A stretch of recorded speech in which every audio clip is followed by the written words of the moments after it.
and hit start. That's so funny. Okay, now we're really going live. Hello, everyone. Excited to be back for a second Lessons in Leadership with the Wisconsin Herd. I'm Tyra, Eiland, your sideline reporter and digital content creator. This month, we have Ben Baker, who is also with the Milwaukee Bucks Assistant Coach, joining us. It should be a real good conversation when we talk about leadership on and off the court and also in our personal space. Just a side note for all of you who are tuning in, if you are interested in grabbing lunch, be mindful that Cousin Sub has an opportunity for all of you who have RSVP'd to place your order at www.cousins.com, and it's through the mobile app as well, so you can get curbside pickup while we are doing this live. We don't want to interrupt your lunch. We want to make sure that everyone is still staying safe by tuning in virtually and staying healthy by doing pickup, curbside pickup. So at this time, I will introduce Ben Baker. Hey guys, how are you? Everyone safe and sound at home? So we'll start with a very simple question at the beginning. Ben, you are a coach. You've been involved in the game in so many different assets. Can you talk about at the highest level what leadership means to you? So I think at the highest level, leadership means being able to just kind of breaking the word down, being able to lead on different levels. Obviously as a coach, my experience now, having played the game, allows me to be a leader from that standpoint. Like I can share thoughts, ideas, certain things that I've been through as a player. But I also think being a leadership is about caring. There's a level of care that you have to have. There's a saying that people don't care what you know until they know that you care. And so all of my experiences and the fact that I have a level of care about the people I work with, not just the players, but the staff that I work with. So that's leadership to me, is being able to draw from my own experiences. And at the same time, probably more important, having the level of care to show people that you do care about them. Because again, people don't care what you know until they know that you care. Every time I talk to Ben, I get a very profound nugget to take away. And you started off real strong. When you talk about, I'm done after that. That's the strongest one. You talk about caring. I feel like that's so profound. That comes with wisdom. When you look at leadership, who was someone who had the best leadership, who really applied that, and it was a teammate or someone that you played with? Interestingly enough, I think a couple people that stick out in my mind. I thought about this too because I saw the question. So two people that came into my mind as a player that really resonated in my thoughts was George Karl and Gary Payton, my first year in Seattle. And not ironic because it was my most successful year as a basketball player. We won 61 games with the Seattle Supersonics. It's my first time really ever winning and as a basketball player on that level in that many games in a season. And so I learned so much from George and Gary. They had, I think, 2 years removed, had been in the NBA Finals, and they had an awkward way of leading. But their intensity, I think people kind of, anybody who's watched The Last Dance, and their intensity and where they wanted to get to and how they wanted to get to, the details, the competitive nature, it was something that I had never experienced before. And I think some people here in Milwaukee kind of was around George knows that George had somewhat of an ego. But he also, me being a player, he also had a level of caring too. Gary, you hear about the trash talking and all that stuff. I found being a teammate of his, he had a level of care. And so those are two people that stick out in my mind when we're talking about leaders that I played with or played for, was Gary and George Karl, because I was able to see, I went from playing here in Milwaukee, being an all-star for 3 years, to when I got to Seattle, learning how to win basketball games. And so a lot of that came from where they were in their careers, and they showed me basically how to get it done. And so I would say George and Gary were instrumental in leadership for me.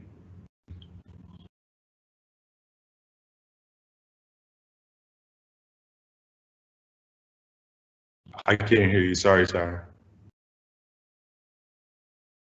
It always happened once. I didn't put the mute. I take the mute off. You spoke very highly of those guys while playing, and that was something that really shapes your success and growth. So when we look at the Milwaukee Bucks, who are having a great season, the Wisconsin Herd, who are having a great season, both teams really reaching levels of success that the organization has been striving for the last handful of seasons. What makes a player, when you're coaching them, a leader? Like, what attributes are you looking for to say this guy is going to lead on and off the court and is really going to excel in the level of success that can help the teams to excel in the level of success that they will have? So we're in such a unique situation here in Milwaukee from the standpoint that we obviously have the talent to compete at the highest level and compete for a championship. I think what most people don't see about our team is the behind the scenes and what kind of leaders we actually have in the locker room. It's something that I wasn't around as a player. I mean, you're talking about from Giannis, Chris, Bledsoe, George. We have some amazing leaders in our locker room. They're just high character guys. And it's one thing to have the talent that Giannis possessed, Chris, Bledsoe, George, all the guys. But we're talking about guys that are high character who really care. Brooke Lopez really care for each other. And, it's one thing to have it. I think it's demonstrated. It's not a fun thing as a coach that I like to see them doing the WrestleMania stuff in the hallways prior to the game. But it's interesting. To me, it's a level of care that they show for each other. I mean, Giannis is clearly the MVP of the league, and Chris is clearly one of our leaders statistically and off the court in the locker room. But I think what I alluded to earlier about the level of care that they show, and that really goes through our whole organization with John, Peter, Mike, with Coach Bud, it really shows how we care about each other. So when I'm looking at a player, and I say this to my son all the time, I kid you not, like, then at some point of your basketball life, you're going to have to put somebody ahead of you. Like, you're going to have to make the journey. It's got to be bigger than you. I have a feeling and a kind of a theory that you sometimes will quit on you, but if you make it about someone else or a group of people, I think it'll give you that extra push. And we have guys, when I'm looking at players, I look at Giannis, obviously our guy. This guy, and anyone who's come in contact with Giannis, he really cares about people. We were working out in the gym yesterday, and he's going crazy and doing Giannis. And Skylar, one of our assistant coaches, just wiped the floor. And as Giannis was running, getting ready for his next position, he said, "Thank you, Skylar." And he does it all the time.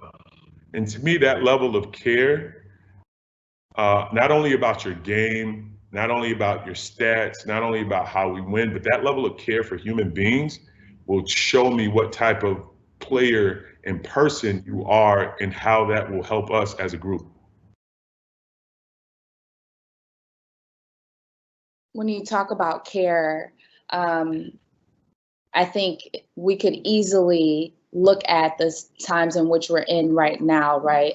The uncertainty of COVID-19, what that means. And we got a question from a fan, which I feel like very much goes into this. David asks, what sort of strategy or mindset do you employ to address the uncertainty as a leader? So you're a coach, but what I've seen with you interacting with these guys is there's a mentorship role. There is a relationship that is more than about basketball. So how do you help them, especially the team is so young, develop that confidence that it is uncertain times, but we are okay, or just giving them that sense of hope?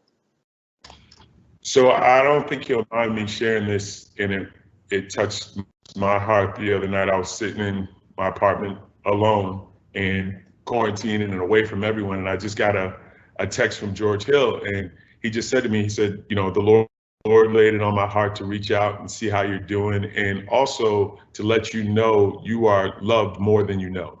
Like, and that just rocked my whole world. Like, started crying, and I think it's important to me because it's beyond basketball. We're not in the gym. We're not working out. We didn't just finish a game. When those emotions are easy to say when you're winning every game and you're in the gym and you're high-fiving, but this came from just him being at home and me being here.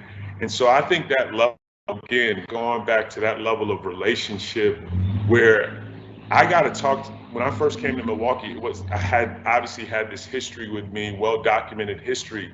And I, at that point, overcome a lot of my thing wasn't basketball when I first got here. Although I had, you know, been an all-star here in Milwaukee, my thing was I got a second chance. And so I want to impart wisdom, knowledge, my experiences, not basketball, because I really didn't have hands-on basketball when I first got back to Milwaukee. So my first gift, or what I had to do first, was let the guys know I care. Like, I'm here. And so once I developed that level of trust, and they started to know I wasn't gonna be talking about my all-star experiences, or I wasn't gonna be doing a documentary for my own personal last dance. Yeah, shots fired. Then, yeah. These new players don't want to hear about, like, as much as I'm grateful for being an all-star, they want to be an all-star. So once I started to let them know that it's about DJ Wilson, it's not about me, and they understood that, that's where our relationship really developed. And you know, I've been fortunate enough, been blessed to be here for 3 years, because it takes a little time. It doesn't happen overnight. It takes a little time, but now I'm grateful that I have that relationship with the guys where we can talk about anything on any level, from basketball to off the court. So I'm grateful for having that relationship with my guys. And that's something I've personally. Nobody ask me any more questions about if I've seen The Last Dance. That's my stand. I heard that. That's funny. It wasn't on the list, but I did think about it, and I was like, oh, that's not Vin's style. And I personally have learned that just through our relationship of how much you do care, how genuine you are. Every time I send you Romans 8:28, it's like, that's my guy. And how important it is to really understand where you are personally and what you have to do to support others. And I hear relationship. For you to do what you need to do as a coach, you have to build a relationship. And so that leads to the next question from a fan, Andy. He said, as your life began to change, at what point did you see yourself as a leader as you were transitioning? And to even hear that question gives me chills, because I think about when I met you in the alumni program, and then you came on as a broadcaster, and to see you as an assistant coach, like this evolution of a humble, genuine leader just growing. I'm really interested to hear, like, at what point did you say, I am a leader, or are you even still working up towards that? So, first of all, great question. And when I first got back, and Tyra, you and I, working with community relations, spent a ton of time together. I was super timid and a little bit nervous about where I had come from, my past. And I was kind of navigating it. I didn't know how I would be accepted. And this organization really, like, gave me baby steps and walked me through everything. And I think, you know, just when I found out I could be a leader, I stopped worrying about what happened in the past, because I knew I had conquered those demons with my sobriety. And I stopped thinking about what people are thinking. Like, you only should think what people are thinking if you're still doing the same thing. Like, and I wasn't, right? And so I was like, wait a minute, my story, if I get enough time, because when you're coming in and out of town, it's like boom, boom, boom. But once opportunity to start working with Fox, I'm like, I'm gonna be here now to have some impact. Like, if people Google or find out what I've been through, it's really a testimony. Like, you got to be a real jerk to be like, what is he doing here? What a loser, right? Like, I'm trying to think in my mind, like, I got to get past what I've been through, because somebody in the arena, somebody in the organization, one of the guys, they could use my testimony. And so that's when the me started to make that transformation in my mind, like, stop, like, you're not who you used to be. And not only that, someone can use this redemption story to help them either not go through it, or if they are going through it, to help them get through it. So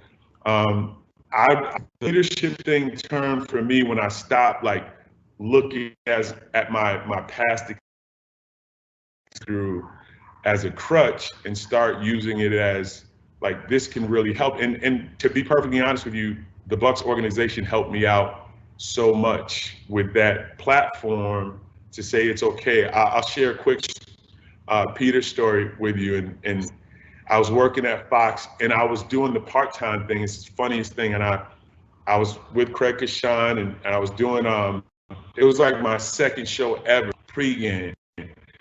And after, I think it was pregame or postgame, but my throat absolutely, I just, like, stopped talking, right? I don't know what the heck happened. Like, I could not say a word. This is live TV. And so I was staying at the Fisher, and I'm going back, like, I'm done. Like, my history, my story, and all of a sudden I just stopped talking on TV. Like, the optics look terrible. So I was doing 2 games at a time. I came back for the next game, and lo and behold, Peter, and everyone knows Peter, I'm sitting there getting ready for the game. He brings me a handful. This is for your throat. And it was hilarious, because I'm all the thoughts in my mind, my perception is my reality, and I just froze on TV, and it really, like, broke the ice for me. And I'm like, bro, you're fine. And I want to impart that same level of care and love on other people come in contact with. But I lost my mind when I froze on TV. Like, it's a true story about it. It is a true story. And the wild part is, I remember that. And I remember, it's interesting, even transitioning into broadcast now, I remember all the little nuggets you used to say when you were going through that process. And I'm just watching, trying to, like, help when I can. And I was like, going through my experience now, those nuggets are helping. Like, I remember all those times where you were in your head and you're like, I'm not at the level I need to be. And then you get offered more and more. So I keep those nuggets for myself. Which leads to another question, which I think is so important and why I love what I do. You are at the highest level, not only when you were playing, but just coming back and now being an assistant coach.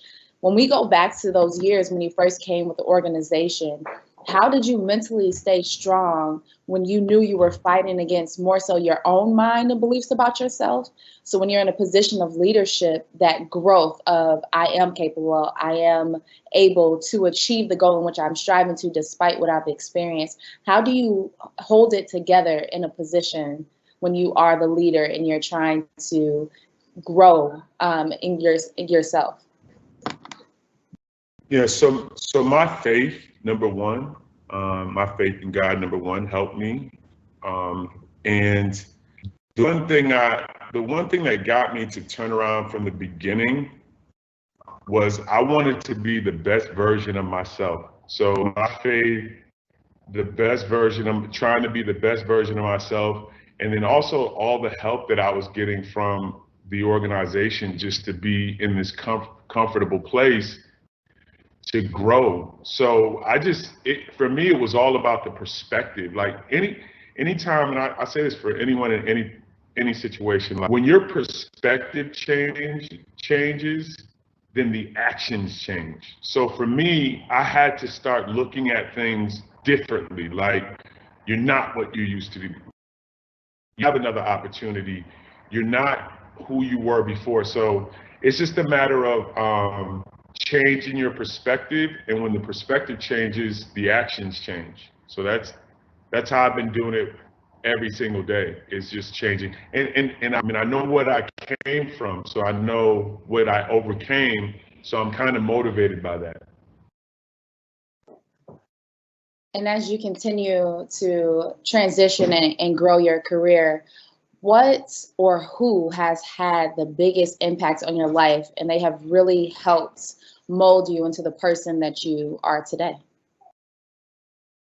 Oh, there's so many people to thank. You know, obviously all of our leaders here, from ownership to our front office people. I'm so grateful for, you know, for Peter, for John, our ownership, for Coach Budenholzer giving me the opportunity to learn so much. Like, I've learned so much about coaching in the last 2 years.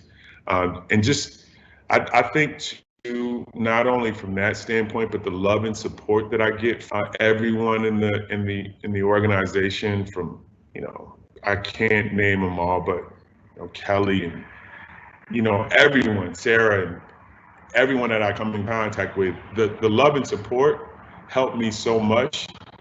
That's why when I walk into the building every day and work with the guys, that's what I want to give them, love and support. And one of the things I said to George the other day when I ended the text, I said, you know, I'm here for you at any time. And he said, I know that. And I'm just passing on to them what I got when I first got here. And it's pretty, I'll say it's on cruise control for me right now, from a personal standpoint, because I'm giving back, I'm pouring out what's been poured into me. So that from that standpoint, it's easy.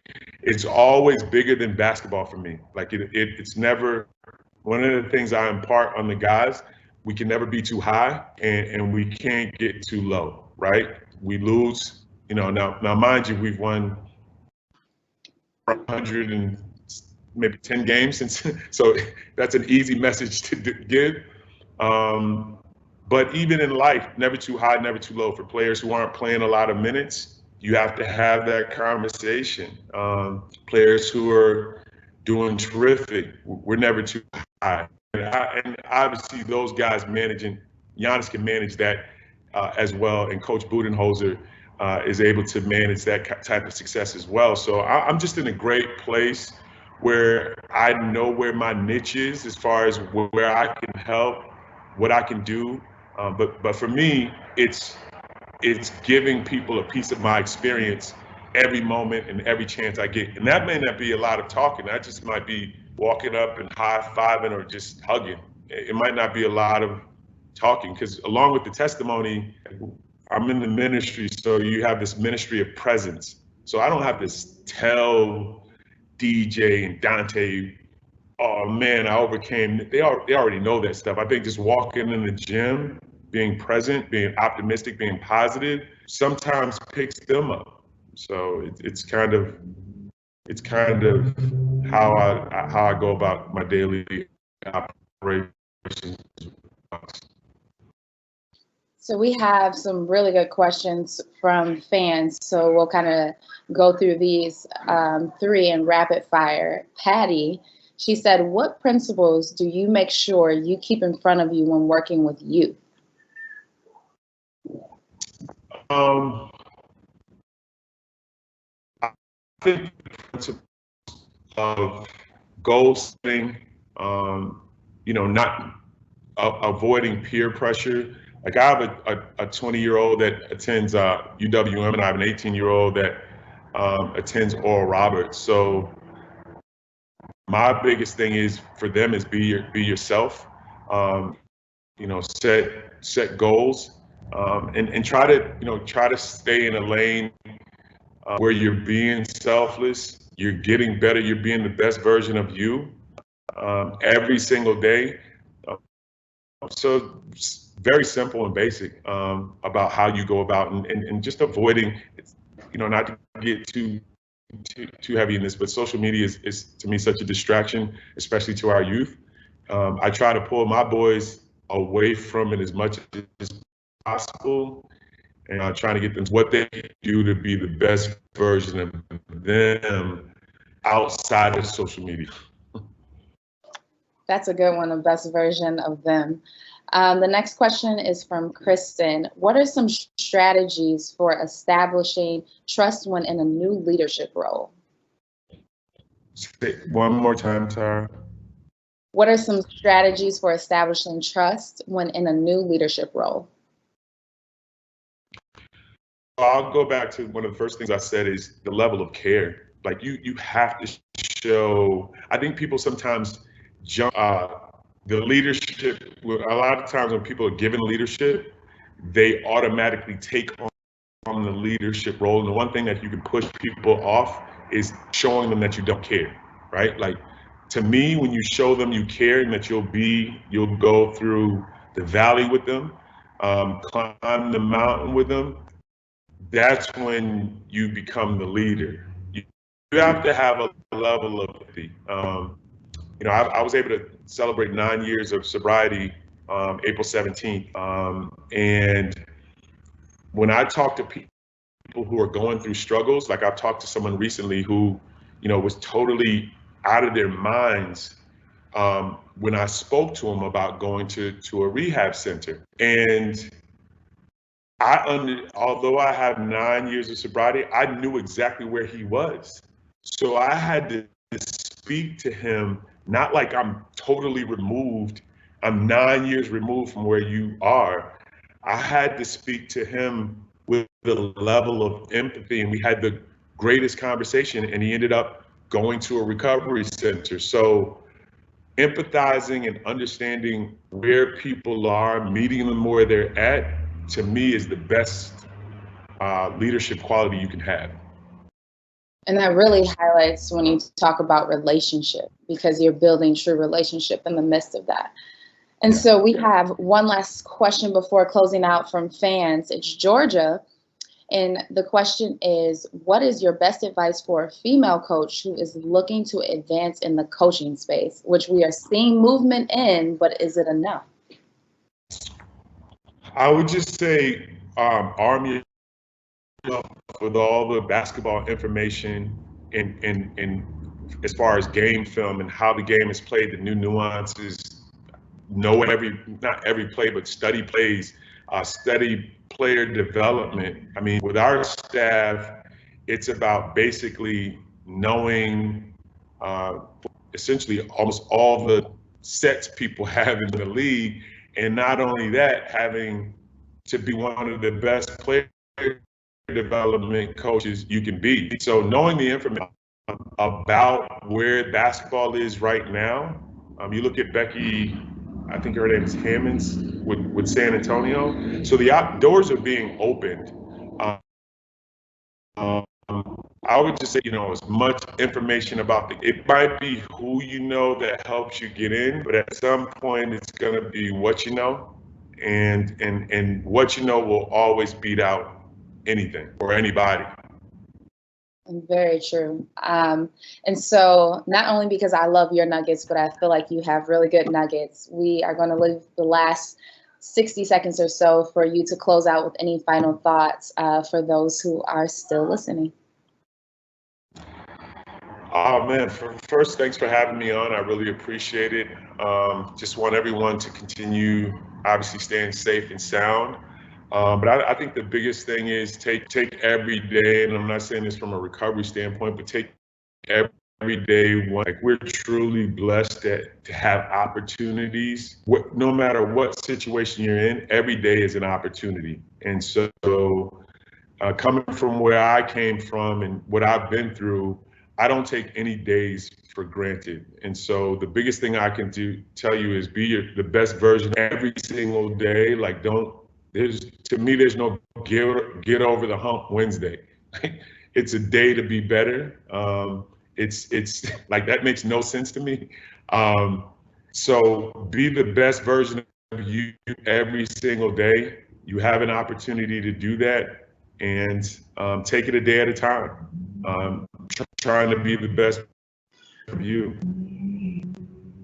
Awesome. Well, thank you, Ben, for taking time out of your day to chat with us. Thank you all for tuning in. Thank you to the Herd staff who helped put this together. In honor of Memorial Day weekend, thank you to all the veterans, those who have fought and continue to fight for our country. Make sure that you all continue to stay safe and be healthy. Until next time, I'm Tyra Eiland. Thanks for watching.